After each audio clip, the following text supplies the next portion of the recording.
Good morning or good afternoon, ma'am and sir. My name is RBP Gonzaga from Bitibitid 2EDTA, and my reflection about the video, which is grit. Grit is usually ano, the meaning of grit is the perseverance to something that we pursue, and usually we can see this at colleges or work or military academy based on the video that presented. And um, nagkaroon din ng mga research dito and mga basis kung paano papataas yung grit, especially sa mga academics and or sa learning ng mga kabataan.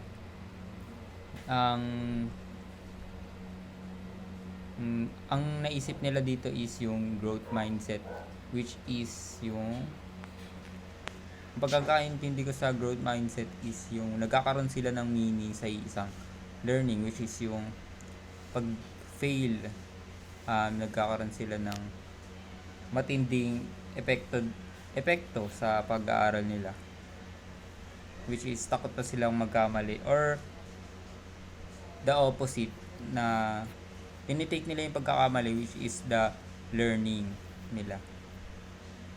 And also sa colleges ngayon, tulad sa amin, simula nung first year, marami pa yung mga students, and at the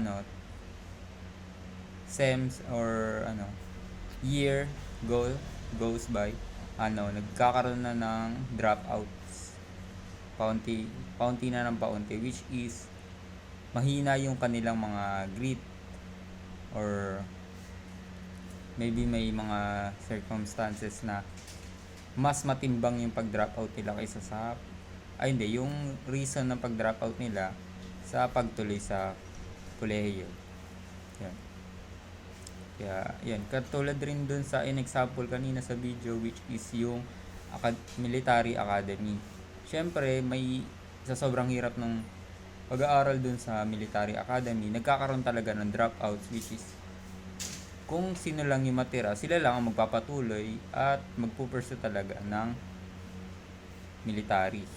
Ganon din sa teaching na tinitake namin ngayon, na sa sobrang hirap, nagkakaroon na rin po ng dropouts, at saka yung mga hindi na po talaga kaya financially, doon nagkakaroon ng less grit, which is kailangan ma-improve yung grit. Kaya kailangan din natin ito mapag-aralan, kasi to boost up the grit, which is to have the perseverance na magpatuloy sa isang bagay na tinitake over natin.